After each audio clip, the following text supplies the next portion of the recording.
ભારતીય ઇન્વેસ્ટમેન્ટની દુનિયામાં એકદમ નવી જ ગેમ શરૂ થઈ છે. એક એવું ઇન્સ્ટ્રુમેન્ટ આવ્યું છે જેણે આમ જુઓ તો સિરિયસ ઇન્વેસ્ટર્સ માટે આખી રમત જ બદલી નાખી છે. આ એ વસ્તુ છે જે માર્કેટમાં એક બહુ મોટી ખાલી જગ્યા હતી ને એને ભરી રહી છે. તો ચાલો આપણે ઊંડા ઉતરીએ અને સમજીએ કે આ QSIF આખરે છે શું. જરા વિચારો, આપણું જે ઇન્વેસ્ટમેન્ટ માર્કેટ છે ને એ જાણે બે અલગ અલગ દુનિયામાં વહેંચાયેલું હતું. એક બાજુ છે સામાન્ય રોકાણકારોની દુનિયા અને બીજી બાજુ છે અલ્ટ્રા વેલ્ધી લોકો માટેના ખાસ ઓપ્શન્સ. પણ પ્રોબ્લેમ એ હતો કે આ બે દુનિયાની વચ્ચે એક બહુ મોટી ખાઈ હતી, એક ગેપ હતો. હવે જુઓ, આ તફાવત કેટલો મોટો છે. એક બાજુ છે મ્યુચ્યુઅલ ફંડ્સ, રાઈટ, જ્યાં કોઈપણ વ્યક્તિ માત્ર ₹500થી પણ શરૂ કરી શકે છે.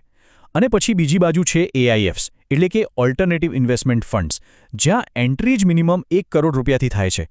તો વિચારો, એવા ઇન્વેસ્ટર્સનું શું જે મ્યુચ્યુઅલ ફંડથી તો આગળ વધી ગયા છે પણ ₹1 કરોડ સુધી નથી પહોંચ્યા? એમના માટે તો વચ્ચે કોઈ રસ્તો જ નહોતો. એ જ હતી આપણી મિસિંગ મિડલ. પણ શું થાય જો આ બે દુનિયાને જોડવા માટે એક બ્રિજ બનાવી દેવામાં આવે, એક એવો રસ્તો જે આ મોટી ખાઈને પૂરી દે? વેલ, હવે એ સવાલનો જવાબ આપણી પાસે છે. અને આ રહ્યું એ સોલ્યુશન, એક બિલકુલ નવું રેગ્યુલેટરી ફ્રેમવર્ક જેનું નામ છે સ્પેશિયલાઇઝ્ડ ઇન્વેસ્ટમેન્ટ ફંડ, શોર્ટમાં કહીએ તો SIF. આને ખાસ એ જ રોકાણકારો માટે ડિઝાઇન કરવામાં આવ્યું છે જેઓ પેલી મિસિંગ મિડલમાં ફસાયેલા હતા. અને આ છે સૌથી મોટી અને ઇમ્પોર્ટન્ટ વાત. હવે આ સોફિસ્ટિકેટેડ ઇન્વેસ્ટિંગ માટે ₹1 કરોડની જરૂર નથી. હવે એન્ટ્રી છે માત્ર ₹10 લાખ, જસ્ટ 10 lakhs. બસ આ એક જ બદલાવે હજારો લાખો રોકાણકારો માટે એવા દરવાજા ખોલી નાખ્યા છે જે અત્યાર સુધી એમના માટે બંધ હતા. તો સવાલ એ છે કે આ SIF છે શું? એકદમ સિમ્પલ ભાષામાં કહું તો આ મ્યુચ્યુઅલ ફંડનું જ એક એડવાન્સ વર્ઝન છે. સમજો કે મ્યુચ્યુઅલ ફંડ પ્રો મેક્સ. આ સેબીએ બનાવેલી એક નવી કેટેગરી છે જે ઇન્વેસ્ટર્સને એવા પાવર્સ આપે છે જે પહેલાં માત્ર મોટા ખેલાડીઓ એટલે કે AIFs પાસે જ હતા. જેમ કે શોર્ટ સેલિંગ કરવાની ક્ષમતા, મતલબ કે બજાર નીચે જતું હોય ને ત્યારે પણ પૈસા કમાવાની તક. ઓકે, તો હવે ફંડની સ્ટ્રેટેજી સમજીએ. આ ફંડ આખરે પૈસા રોકે છે ક્યાં? એનો જે એપ્રોચ છે ને એ બહુ જ યુનિક છે. આ ચાર્ટ જુઓ, એકદમ ક્લિયર થઈ જશે. માર્કેટના મોટાભાગના એનાલિસ્ટનું ફોકસ ક્યાં હોય છે? ટોપ 100 કંપનીઓ પર. લગભગ 95% કવરેજ ત્યાં જ છે. હવે આ ફંડ શું કરે છે? એ જાણી જોઈને આ ટોપ 100 કંપનીઓને બાયપાસ કરે છે અને પોતાનું ફોકસ રાખે છે મિડ અને સ્મોલ કેપ સ્ટોક્સ પર, જ્યાં એનાલિસ્ટ કવરેજ માંડ 35% છે. આઈડિયા સિમ્પલ છે. જ્યાં ભીડ ઓછી હોય, જ્યાં કોઈ જોતું ન હોય, ત્યાં જ તો છુપાયેલા હીરા એટલે કે અંડરવેલ્યુડ જેમ્સ મળવાની શક્યતા સૌથી વધારે હોય છે. સારું, તો એ તો થયું કે ક્યાં રોકાણ કરે છે. પણ હવે સવાલ છે કે કેવી રીતે રોકાણ કરે છે? આ ફંડ લોંગ શોર્ટ નામની એક બહુ જ પાવરફુલ ટેકનિકનો ઉપયોગ કરે છે. આનાથી શું થાય? ફંડને માર્કેટની બંને દિશામાં રમવાનો મોકો મળે છે. પછી ભલે માર્કેટ ઉપર જાય કે નીચે. ચાલો આને એકદમ સિમ્પલ રીતે સમજીએ. આને એક ક્રિકેટ મેચની જેમ વિચારો. લોંગ જવું એટલે કે કોઈ શેર ખરીદવો કારણ કે લાગે છે કે ઉપર જશે. એવું થયું ને કે એક ટીમ જીતશે એના પર દાવ લગાવ્યો. હવે શોર્ટ કરવું એટલે શું? એનો મતલબ એવા શેર પર દાવ લગાવવો જે નીચે જશે એવું લાગતું હોય, મતલબ કે બીજી ટીમ હારશે એના પર પણ દાવ લગાવ્યો. આમ કરવાથી શું થાય? માર્કેટની પરિસ્થિતિ ગમે તેવી હોય, પ્રોફિટ કમાવાની અથવા તો લોસ ઓછો કરવાની તક હંમેશા રહે છે. તો ફંડ પોતાના પૈસાને કેવી રીતે ગોઠવી શકે છે એનો આ એક દાખલો છે.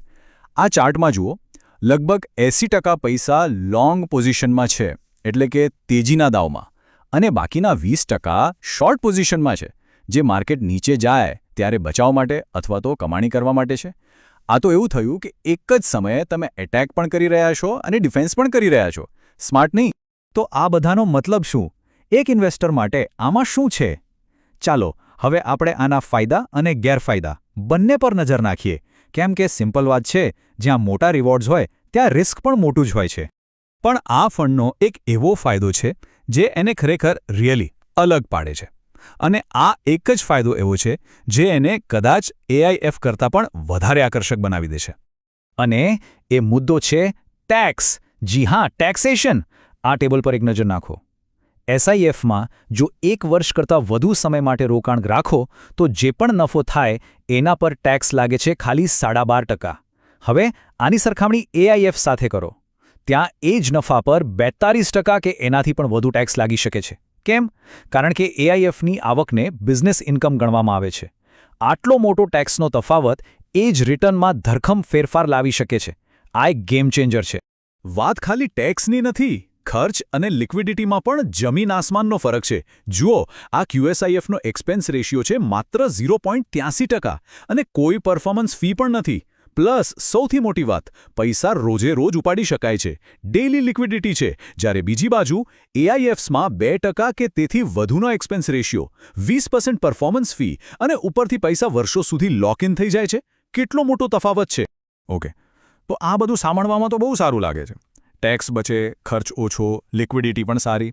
પણ સવાલ એ છે કે શું આ ફંડ ખરેખર ચાલે છે? શું આણે રિટર્ન બનાવીને આપ્યું છે? અને અહીંયા જવાબ કદાચ થોડો ચોંકાવનારો છે. શરૂ થયું ત્યારથી અત્યાર સુધીમાં ફંડે નેગેટિવ રિટર્ન આપ્યું છે, -4.03%. હવે આ આંકડો જોઈને કોઈને પણ ચિંતા થાય, પણ આછી વાત સમજવી ખૂબ જરૂરી છે. કોન્ટેક્સ્ટ બહુ જ મહત્વનો છે. અને આ રહ્યો એક કોન્ટેક્સ્ટ. ફંડ લોન્ચ જેવા સમયે થયું જ્યારે માર્કેટમાં એક મોટું કરેક્શન ચાલી રહ્યું હતું. જાન્યુઆરી 2026ની જ વાત કરીએ તો નિફ્ટી 500ના લગભગ 70% સ્ટોક્સ લાલ નિશાનમાં હતા, એટલે કે નુકસાનમાં. હવે આવા ખરાબ માર્કેટમાં કોઈ નવું ફંડ શરૂ થાય તો એના શરૂઆતના પરફોર્મન્સ પર અસર તો પડવાની જ છે, રાઈટ? તો એક વાત તો એકદમ સાફ છે, આ ફંડ બધા માટે નથી, બિલકુલ નથી. આમાં રિસ્ક પ્રોફાઇલ ખૂબ જ હાઈ છે. કેમ? કારણ કે આમાં અસ્થિર એવા સ્મોલ કેપ્સ પણ છે અને સાથે સાથે ડેરિવેટિવ્સ પણ છે. ઉપરાંત આ ફંડ સમજવામાં થોડું કોમ્પ્લેક્સ છે અને હજુ તો આ નવું છે, એટલે એનો કોઈ લાંબો ટ્રેક રેકોર્ડ પણ નથી. અને એક મોટું જોખમ એ પણ છે કે જો સ્મોલ કેપ માર્કેટમાં અચાનક મોટો કડાકો આવે તો બધા એકસાથે પૈસા કાઢવા દોડે અને ફંડમાં લિક્વિડિટીની સમસ્યા થઈ શકે છે. તો આ બધું જોયા પછી હવે આપણે એ સમજીએ કે આ કોમ્પ્લેક્સ પ્રોડક્ટ ખરેખર કોના માટે બની છે? આઈડિયલ ઇન્વેસ્ટર કોણ છે આના માટે? જુઓ, આ ફંડ એવા જ ઇન્વેસ્ટર માટે છે જેની રિસ્ક લેવાની ક્ષમતા ખૂબ વધારે હોય, જેને માર્કેટની સારી એવી સમજ હોય અને જે ઓછામાં ઓછા 5 વર્ષ માટે પોતાના પૈસા ભૂલી જવા તૈયાર હોય. એક વાત ખાસ યાદ રાખવા જેવી છે, આ કોઈ કોર હોલ્ડિંગ નથી. આને પોર્ટફોલિયોમાં ડાયવર્સિફિકેશન માટેના એક ટૂલ તરીકે જોવું જોઈએ. અને હા, સૌથી અગત્યનું, 10 લાખ રૂપિયાની મિનિમમ ઇન્વેસ્ટમેન્ટની શરત તો છે જ. તો છેલ્લે એક મોટો સવાલ આપણી સામે ઊભો રહે છે. શું આ SIF ખરેખર સમજદાર રોકાણકારો માટેનું ભવિષ્ય છે? એક એવો રસ્તો જે નવી તકોના દરવાજા ખોલે છે? કે પછી આ માત્ર એક વધુ કોમ્પ્લેક્સ અને રિસ્કી ગેમ છે જે હવે વધુ લોકોના હાથમાં આવી ગઈ છે? આનો જવાબ તો કદાચ આવનારો સમય જ આપશે.